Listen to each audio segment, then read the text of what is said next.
books. Oh, not so much books as Brookes, or more to the point, a book about Brookes, because Bruno Brookes won the Smash Hits Top DJ Award the other week, and we all said, oh, good, because we all like Bruno. You know, whenever we pass him, you know, Anthea carrying him out in one of those little DJ carriers, we all chiggy his little cheeks, chiggy, chiggy, chiggy, chiggy, chiggy.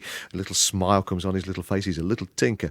But apparently he's not just a little tinker, because he became the subject of a book published by Penguin, written by a lady called Mary Wilson, at £1.99, and it's called What a Week with Bruno Brookes, and it says there's a lot more to this DJ than spinning records. Well, I couldn't let that go by, so I've invited Peely, of course, who's another poll-winning disc jockey, into the studio. Now, Peel, Bruno's week and Bruno's life, you've had a look at this book. Did it all come as a bit of a revelation to you? It came as a considerable revelation, it must be said. I'd previously felt quite fondly towards Bruno. He's one of the very few Radio 1 DJs who's ever been in my house. He turned up, which is important. And got out. And got out again, yes. Isn't buried in a shallow grave alongside the A45. But he turned up, which shows something about the way that Bruno lives, in a car which, according to my calculations, cost something like 7 times what our house had cost. But reading the book, it really made me feel as though we were from different planets, and not just because of his kind of swooning admiration for a strange duo, really, Paul McCartney and Mrs. Thatcher. Yes, that's revealed at the end, isn't it? He said they have incredible presence, says Bruno. This is a direct quote. Well, I'm sure they do. I mean, practically rulers of the Western world, they would do. But, I mean, we only pass him usually in the lift, don't we? Say, hello, Bruno. Yeah, we pick him up, give him a bit of a cuddle, chiggy, chiggy, chiggy. Well, I have to go into the studio after he's been in there, and the truth of the matter is that it's always indescribably squalid. What? Well, he's used to having people tidy up after him. Wait a minute. Look, we've got the book here, Bruno's book, page 9. Where is it? Not the bit about he has a rounded bum. I don't say that. No, it's not page 9, actually. Page 17. His clean and tidy nature is immediately apparent as he walks into the studio he always uses for his weekday show. What does that mean? Well, I think it's tidy when he gets in there, is what it means. But by the time he leaves, it's a pigsty. But it says here, another show over on page 27, Bruno tidies up the deck. I mean, this is a total implication that he is a little bit house proud. Well, I think the whole book is written in that rather breathless fan club magazine, although somebody did suggest to me that it was actually very, very tongue-in-cheek, but I find that unlikely, really. Mary Wilson, who wrote it, not, I suspect, the wife of the destabilised Prime Minister, but a different Mary Wilson. Or the ex-Supreme. Or the ex-Supreme. But it is fairly breathless and is just very factual reportage of what Bruno does in the average week. I mean, there are certain things, particularly in the beginning of the book, with which I'd like to have known more about them. For example, he's the eldest of 4 brothers. Apparently, he's really called Trevor Neal. I was surprised called Trevor. Yes, and his brothers are Zachary, Clinton and Lloyd. And then he goes on to say, or Bruno says, my mother named each of us depending on the strongest influence in her life at that time. And I want to know who the Trevor was who influenced her so strongly. Yes. And who the Zachary, Clinton and Lloyd were, if it comes to that. Also, Lloyd Honeygan, Clinton Ford. I started to think of all those I knew. Also, he says that his great-grandfather was a classical composer. Yes, and I should like to have known more of that, too. On page 4, it goes into apparently the whole family have been waiting to burst into show business. His father's a bit of a footballer and so on. His mother, it says here, would have loved to have been a ballet dancer and was talented enough to have made it, but great-granddad was a classical composer. Not Bruno Bruckner. No. The violin concerto. But he collects lighters and eats a lot of peppermints. These are things that I didn't know about him previously. Yeah. The stronger the better with the peppermints. And he tries not to see or talk to anybody before 10:30 in the morning, which seems quite reasonable to me. I can't fault him on that.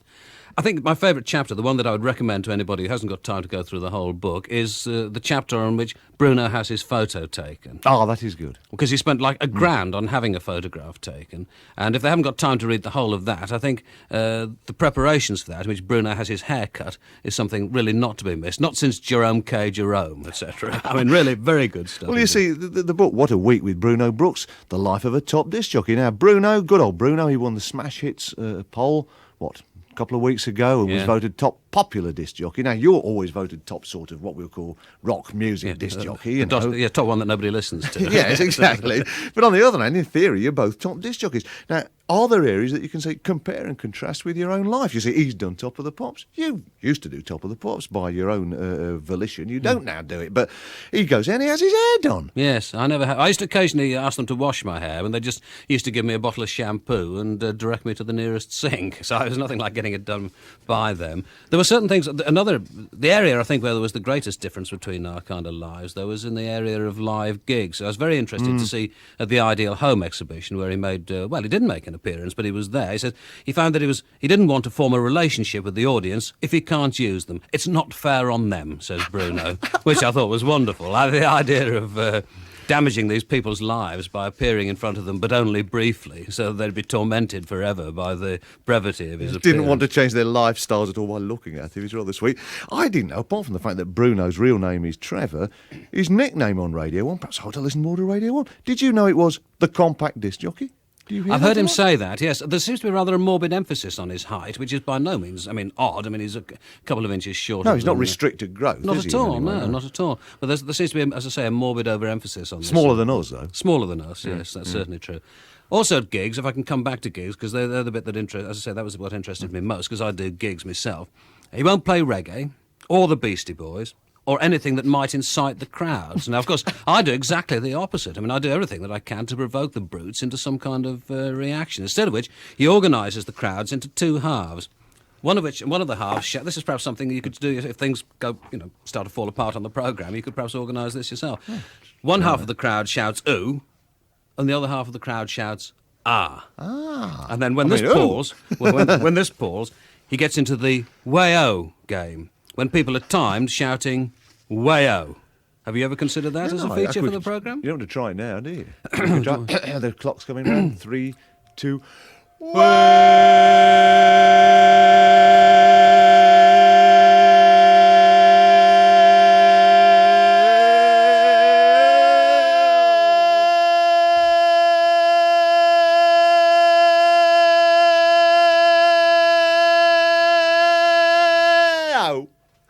Very good. You're a lot fitter than I am. Well, I was a trumpet player. You did have to breathe a lot better. It wasn't a question of being fit, I can assure you. I was fascinated by this Bruno Brookes. I don't know that much about Bruno, as I say, but there were one or two. For instance, I've never been a real disc jockey, and gone out and done gigs, that sort of thing. I do broadcasting occasionally. But here's something. I don't know whether this has ever happened to you, Peel, but he's in the Isle of Man. Did you spot this bit? No. And he was lying naked on the bed, and the maid came straight in without knocking. I missed that bit. Perhaps I had the cadet edition. It didn't have this bit in it. It's always a possibility. I'd like to point out that he describes this as a hairy moment. So he has got a sense of humour, listeners. Well, I don't know. It sounds like some awful chocolate, melts in your house, mouth not in your hand, anyway. There was also a part which interested me, another one of those bits that I'd like to see amplified to a greater or lesser degree, when he was being driven through Cumbria by one of his road managers. Oh, yes, one of them. Yeah. But he was chatting easily to the driver about Carlisle and its history. As if he was a normal human being. That's right. Now, do you suppose before he goes anywhere, Carlisle, and he gets out one of these books and buffs up a bit on Carlisle and its history? You did refer to the fact that he apparently worships Paul McCartney and Mrs. Thatcher. Did you notice this? These are quotes from Bruno, and he says of Mrs. Thatcher, he says, she really is an incredible woman. She has an amazing presence. Says she is probably the only person who comes close to Paul McCartney for presence. When you stand next to her, Mrs. Thatcher, you feel as if you are standing next door to a man. I think the less we say about that, the better, frankly. I think there's a whole turmoil of crises in there, I think. Anyway, thanks, John Peel, for coming in and sharing your expert knowledge as one top disc jockey about this book, What a Week with Bruno Brookes, by... not the Mary Wilson, brought out at $1.99 just in time for Christmas. Bit of a stocking filler, as we said there. As you say, one of the interesting parts was the actual gig, and where the house disc jockey says to him, don't play any reggae or Beastie Boys because it'll incite the crowds. And in the book it says, that's no worry to Bruno. He doesn't play them either. Well, Bruno, if you're still listening, you won't like this much.